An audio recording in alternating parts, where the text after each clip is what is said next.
Hey YouTube, back here with another video. This time we're going to be doing a tool teardown, and the reason I'm doing this is because I've been putting this off for a little while. I've got a Milwaukee combo set here of a fuel impact driver and the fuel hammer drill, and I've been having trigger problems with both of them.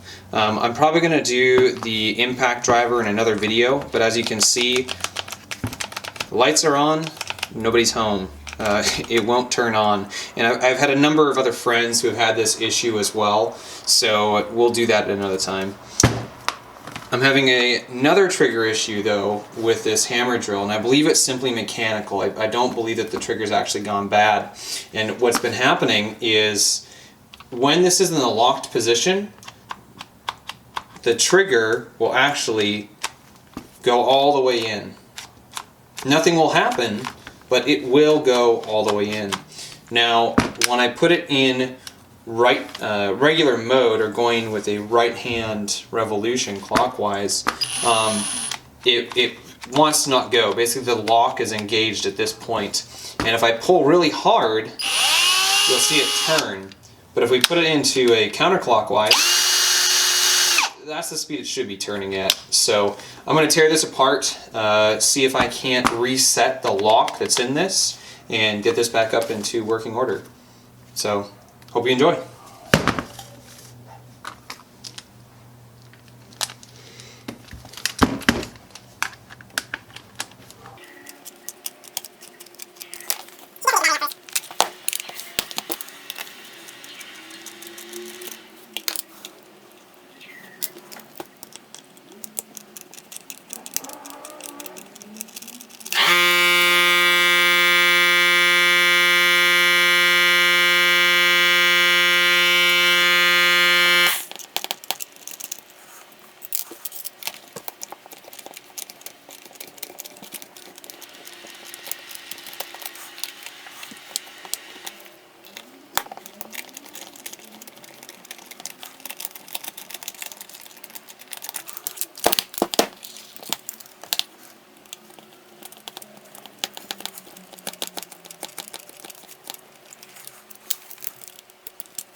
And at that point there, it was literally just getting held together by sawdust and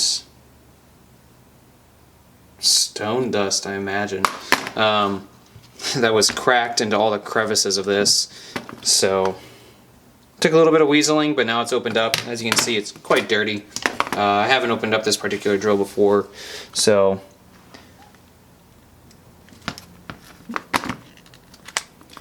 there we are. Right in here, this mechanism is supposed to slide back and forth to allow the trigger in. And this little black knob on the trigger is jumping up on the guard and not allowing it to go in. So I'm going to have to take that out and try to bend it so it sits in the correct position. So this bit right here should not be curved. You notice it's kind of tilting off to this side that way, and I need it to be fully straight. So I'm going to bring this over to the vise. A little bit overkill, but I want to bend it back with a little bit of heat and be a little gentle on it. So we'll go ahead and do that.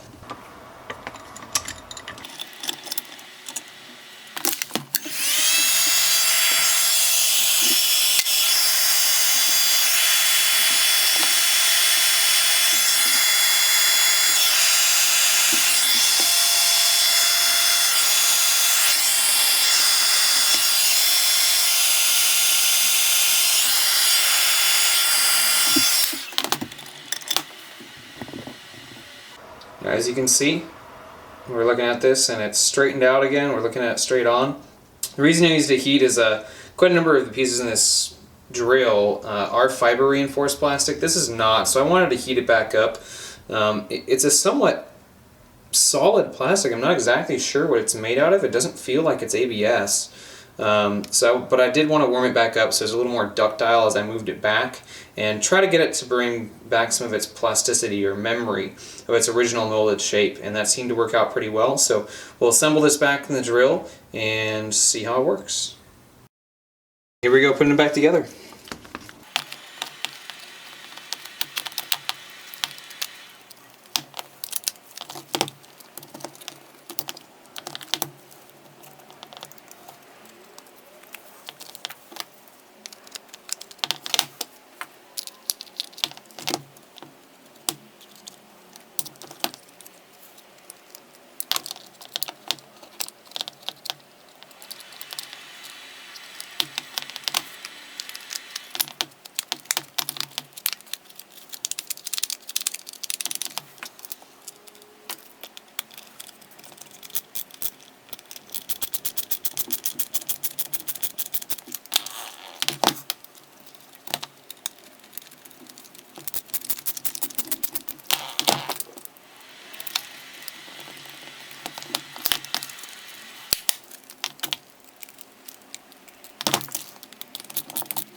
All right, try this out.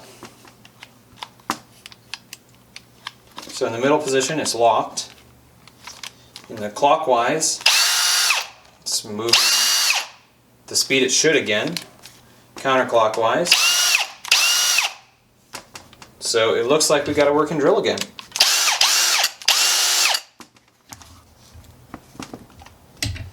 All right.